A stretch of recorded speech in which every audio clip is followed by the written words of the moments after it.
Bienvenue. Nous sommes heureux, le SNAC et la FPF, de vous accueillir pour le lancement officiel de la convention initiale entre auteurs.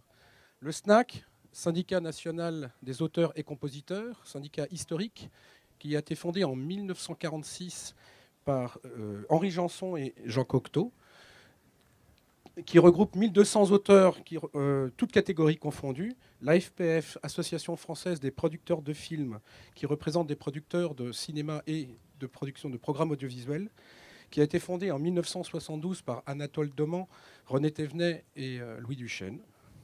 Nous avons pour débattre de cette fameuse convention. Alors,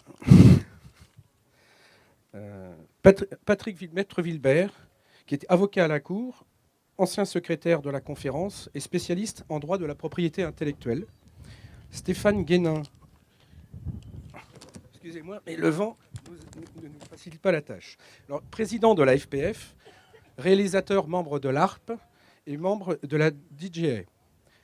Nous avons aussi Marianne Servan-Bargy, qui est agente d'auteur, qui depuis 2010 a fondé sa propre agence de scénaristes, qui s'appelle Synapsis.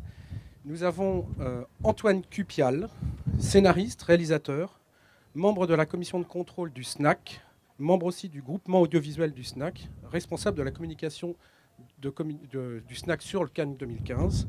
Et enfin, Dominique Datola, vice-président du SNAC, président du groupe audiovisuel du SNAC, ancien réalisateur à la Cour internationale de La Haye.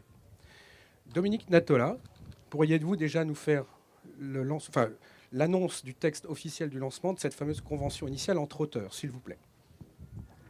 Bonjour à tous. La convention initiale entre auteurs est un nouveau type de contrat sous seing privé mis à disposition des collectifs d'auteurs au moment du développement de leurs projets communs lorsqu'ils travaillent ensemble sans commande ni contrat d'option ou de cession avec des producteurs. C'est une convention qui s'adresse essentiellement aux scénaristes, soucieux de clarifier leurs rapports en fixant de gré à gré les termes exacts de leur collaboration. Le but de cette convention est de définir leurs apports respectifs au cours des différentes étapes d'écriture. Il s'agit notamment d'y établir la clé de répartition des pourcentages de droits d'auteur revenant à chacun au moment de la signature de leur contrat en bonne et due forme avec un producteur.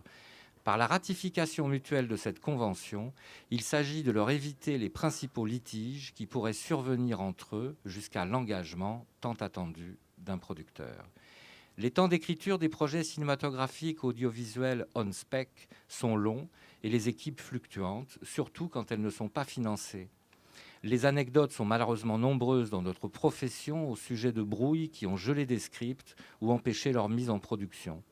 Leur volume est difficilement quantifiable puisque ces projets avortés restent pour la plupart du temps invisibles. Les disputes, elles, restent malgré tout bien réelles et la plupart du temps tabous. Elles entraînent souvent des dommages psychologiques importants pour les plus sensibles d'entre nous, stress, sentiment d'injustice ou de spoliation, humiliation, sans compter le spectre des procédures pénales qui peut faire plus de dégâts encore, au cas où les différends viendraient à s'envenimer au-delà du raisonnable. Dans le processus de professionnalisation des métiers du scénario, cette convention initiale entre auteurs initiée par le SNAC et la FPF vise à mettre un terme à ce gâchis de temps, d'énergie, d'argent et de talent qui affecte toute la filière cinématographique, institutions comprises. La nouvelle étude qui a précédé la rédaction de ce document est à l'initiative du groupement audiovisuel du syndicat national des auteurs et des compositeurs. Elle a été amendée par l'Association française des producteurs de films qui en fait la présentation à nos côtés au Festival de Cannes. Voici donc notre contribution syndicale au 7e art. Nous espérons que tous les auteurs s'en empareront quand ils œuvreront ensemble, qu'elle sera profitable à la sérénité de tous et à l'aboutissement de plus nombreux projets. Merci.